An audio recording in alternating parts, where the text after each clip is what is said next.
forwarded to an automated voice messaging system. 20661781009 is not available. At the tone, please record your message. When you've finished recording, you may hang up or press 1 for more options. To leave a callback number, press 5. Mr. Barron, calling just to say hey and see what you're up to. Also to possibly get together with you maybe sometime this week or weekend.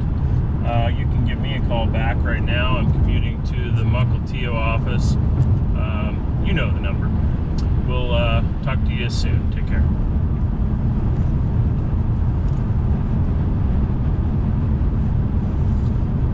Okay. Got some of those calls taken care of. Better turn down the music. Now we can talk a little bit about weather. Look at how crappy it is today. Thought it was going to be halfway decent, but the wind has moved in, which we don't get a lot of wind.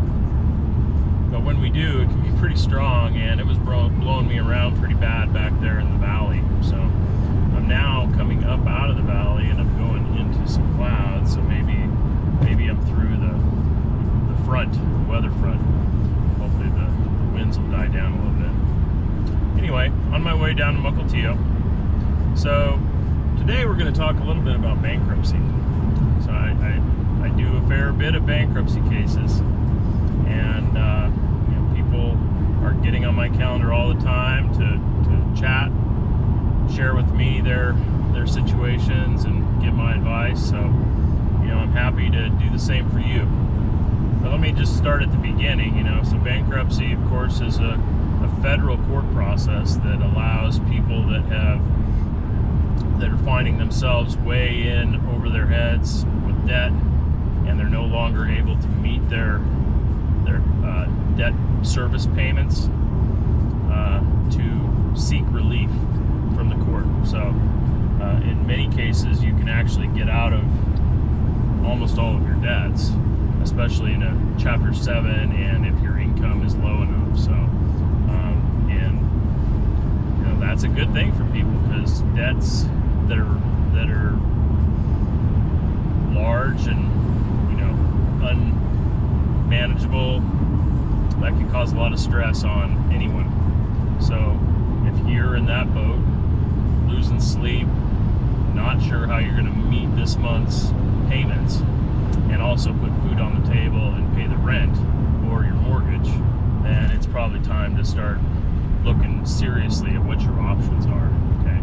Now, bankruptcy is not always the option that you should look at first. I mean, you may want to weigh it, but it's not the first thing that you would want to turn to unless there's some sort of emergency. If you're about ready to have your house sold out from under you, that's an emergency, right? If your car has been repossessed and you want to get it back, and you think you can afford it if you were to get it back, you should seek out a bankruptcy attorney and talk to them, see what can be done. In many cases, that your house can be saved, your car can be saved. Those things are necessary, right? I mean, you need to be able to live, you need to be able to keep a roof over your head, and if you have a house that you can afford with your income, without taking into consideration all of the other, credit card payments and other unsecured payments, then you should try. You may be able to keep your house. You may be able to get the mortgage modified. I mean, there's options out there. With your car, if you can afford it, you need to have your car. You need to have, if it's a nice car, it's a reliable car, you may want to get that back. So those are all some of the emergencies that can arise, and you need to file quickly. But if you have time, then you should weigh your options, and so bankruptcy may be just one of those, and it should probably be one of those options that you look at somewhere near the middle or end of the process, because if you find another easier way to go, then that, by all means, that's the way you should go, probably. no one wants to file for bankruptcy. But it's not as bad as maybe some people have made it out to be. It's a tool that's there for you. So it's there for the honest debtor, as we call them, people that owe money and they're no longer able to meet their commitments. And if they're not going to be able to meet those commitments anytime soon, and the amount of outlay every month is well over what their income is, then those are circumstances that could be leading you towards bankruptcy. And while you don't rush into bankruptcy generally, you want to be careful and you want to consider as many options as you can. You also don't want to delay, usually. If it is something that you think you're headed towards, you don't want to keep putting that off. You want to take care of that now and get it over with and behind you. So you want to get that case started, get those debts discharged if possible, and then you can get on with your life, right? I mean, the more time you put between you and the bankruptcy, the better off you're going to be. So you can start to recover your credit. You can be in position to buy a house again down the road, a few years. Can't really say how many years, but that's all dependent on the person, the individual, and what you do to reestablish your credit. But it can be done. It's not something that takes usually 7 or 10 years. I mean, while a bankruptcy might stay on your credit report for those periods of time, 7 for a Chapter 13 and 10 years for a Chapter 7, that doesn't mean that they're really going to impact you very much for that entire period. Yes, they will impact you greatly in the beginning. So right as soon as you filed, and then in those months and year or two after you filed, that bankruptcy on your credit report is going to count for a lot with creditors, right? But after time goes by and you've started to show some reestablishment of your credit, many creditors will start to offer you credit again. And of course, you'll want to do that sparingly, and you'll want to do that wisely, and not get back in over your head. But people do need to have a house. It's nice to be able to own a house and build up a nest egg that's inside the equity of your house. So when you can afford to get into a house, if you don't already have one, then that's usually a good thing for people.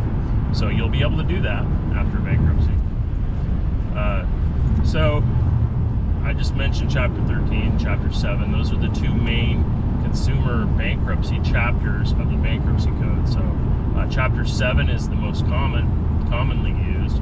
That one is known as Fresh Start Bankruptcy. So this is the one where you have to have low enough income, and you have to meet a couple other criteria. But you don't want to have a lot of assets, a whole bunch of, pile of money in the bank, or big investment accounts, or too much equity in maybe your house or your cars. Those kinds of things can sometimes be difficult to protect in Chapter 7. But as long as you don't have a lot of assets, Chapter 7 will do the trick for most people. We look at your income, and then we look at your assets, and check to see if you've ever filed bankruptcy before. Look at your taxes and see what your income's been over the last few years, and whether you've been filing your taxes and whether you're caught up on paying your taxes. We'll talk a little bit about student loans, if you have any of those kinds of things. And then if you meet all those criteria, then we will file a case for you. So you may want to get in contact with us and chat with us about it. Again, I'm Mark News from Westward Law, and the phone number, if you'd like to call, is 360-364-5030. Okay, and we'll get you fixed right up, get you into a initial consultation, with me, and we'll talk about all the ins and outs and pros and cons. We'll talk about chapter 7 and possibly chapter 13. Chapter 13 is for folks that do have decent income. They have more income than what would qualify them for a chapter 7. Usually, chapter 13 can be used for others with lower income at times. But what the main characteristic, I think, of chapter 13 is that it's for people that can't afford all of their payments, but they can afford some of their payments. So if you look every month at your balance sheet, right, and you're like, what bills can I pay this month? And if you can't pay them all, if you can't pay all of your minimum payments, that are coming due, as well as put food on the table and pay your phone bill and your rent on time, put gas in the car, all those kinds of things. If you can't do all those things, but you could pay some bills, right? I mean, you can pay some bills, but you just can't pay them all. Then you may be looking at a chapter 13 as opposed to a 7. So in a 7, most of the time, you're gonna be able to, when you sit down at the end of the month to see what bills you can pay, you can't pay any of them, right? I mean, you don't have enough money after you've paid for all of your cost of living, your food, car payments, gas, insurance for the car, rent, child care, clothing, all those things that everybody needs to pay for. And if you pay for all those and there's no money left over at the end of the month for any bill paying of any other kind, so no credit cards can be paid, you can't pay an installment loan that you have, those kinds of things. If you can't pay those, then you are probably in the chapter 7 boat, right? Can't afford to pay any of them. So that's usually the distinction, though there is some crossover and overlap between the two chapters. But if you'd like to understand that more and put your situation into that, we'd be happy to get you into our schedule. So give us a call, 360-364-5030. Thanks.